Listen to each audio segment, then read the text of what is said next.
नमस्कार दोस्तों, मैं आचार्य ध्यानामी और यहाँ जो है अवधूत गीता का जो है 36 सूत्र पे हम बात कर रहे हैं।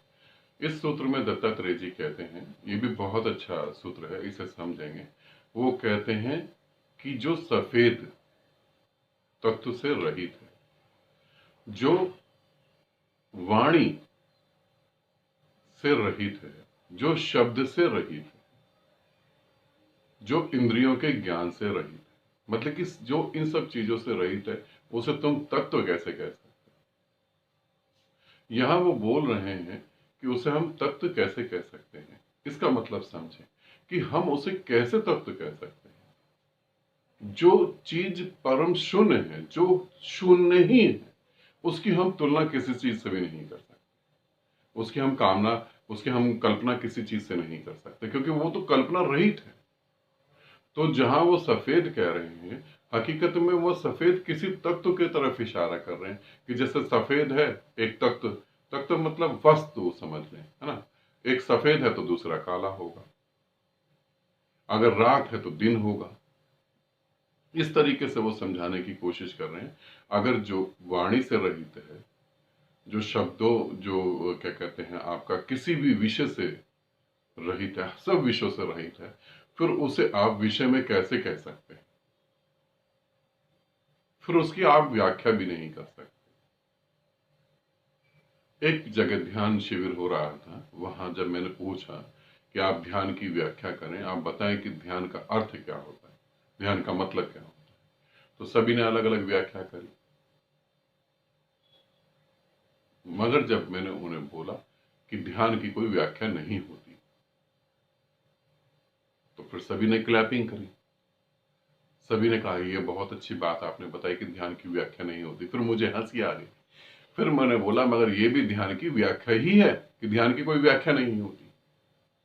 हकीकत में ध्यान क्या है, जब तुम पूछते हो या तुम बताते हो तो वो परम मौन है, वहां शब्द रहित है वो कुछ, तो उससे कभी नहीं बोला जा सकता। फिर समाधि की व्याख्या क्या होती है, उसे भी नहीं बोला जा सकता। अब समझें कि जो चीजें शब्द रहित हैं, जो भाव रहित है, जो किसी तत्व से मेल नहीं खाती, उसे तुम कैसे किसी को बता सकते हो और तुम उसे कैसे महसूस कर सकते हो।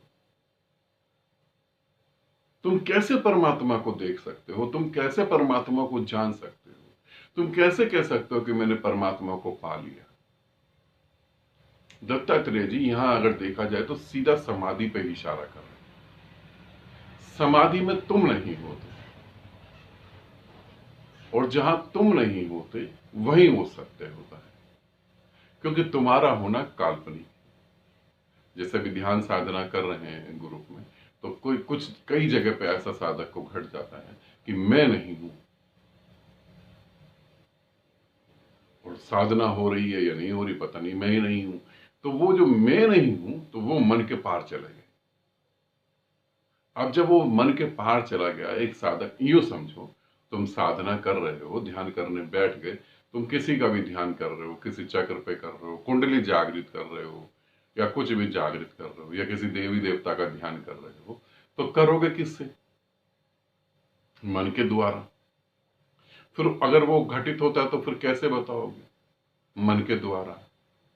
मगर ये ध्यान नहीं घटित हो रहा, ये तुम्हारी कल्पनाएं घटित हो रही। फिर क्या होगा ध्यान? जहां तुम नहीं होगे, एक क्षण ऐसा आएगा जब तुम नहीं होगे।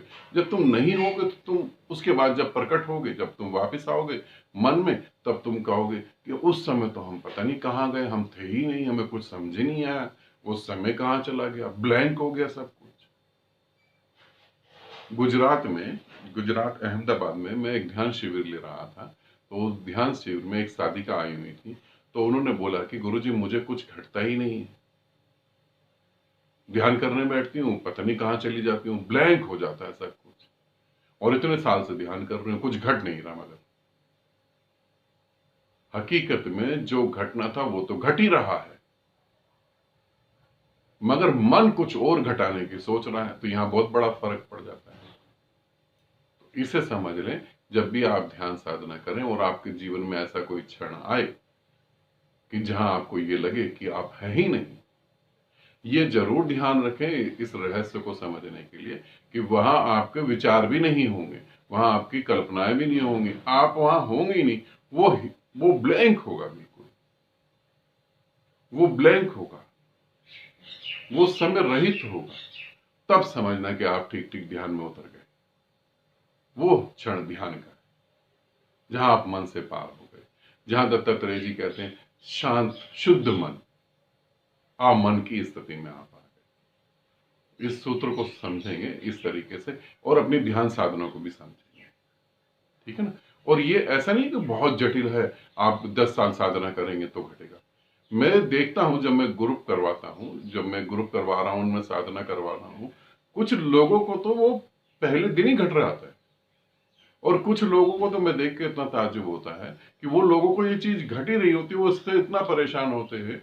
एक व्यक्ति ने तो कहा कि मैं आपको गुरुजी बस आप मेरे को कुछ ऐसा कर दे कि मुझे कुछ रंग दिखाई देने लगे, प्रकाश दिखाई देने लगे, मुझे कोई देवी देवता दिखाई दे। मैं तो जब ध्यान करने बैठता हूं, मैं पता नहीं कहां चला जाता हूं, नींद भी नहीं होती।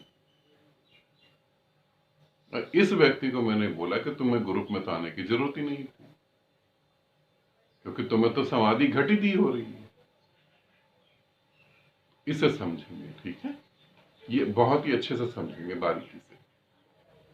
इसीलिए दत्तात्रेय जी कहते हैं कि इसीलिए इसका वर्णन नहीं करा जा सकता। जो पांचों इंद्रियों से दूर है उसका वर्णन इंद्रियों से कैसे करेंगे आप।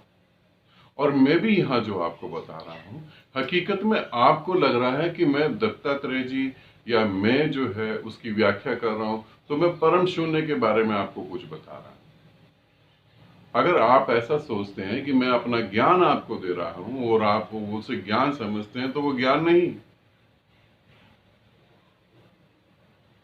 वो ज्ञान नहीं है।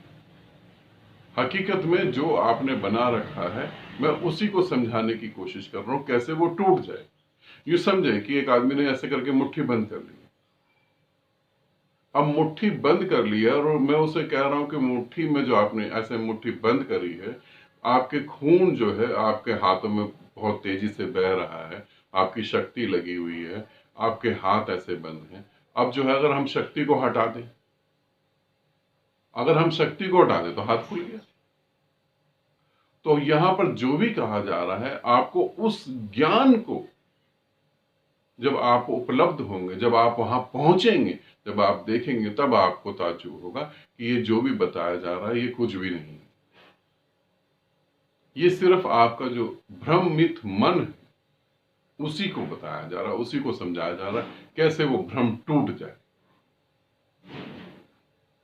इसीलिए दत्तात्रेय जी अपने और बहुत सारे सूत्रों में कहते हैं कि ये भी नहीं है, तुम इसे भी छोड़ दो, कि वेद कुरान सब छोड़ दो, सब, ना वेद है, ना पुराण है, ना कुछ नहीं है, ना भजन कीर्तन, सब नहीं, और फिर भी सब कुछ है, फिर भी सब कुछ है, कुछ भी नहीं है। समझना, कुछ भी नहीं है, सब शून्य है, मगर मेरे बिना मैं ही सब में व्याप्त हूं और सभी मेरा रूप है। इसे समझना, और इसे शांत होकर ही समझा जा सकता है, विचार करके नहीं।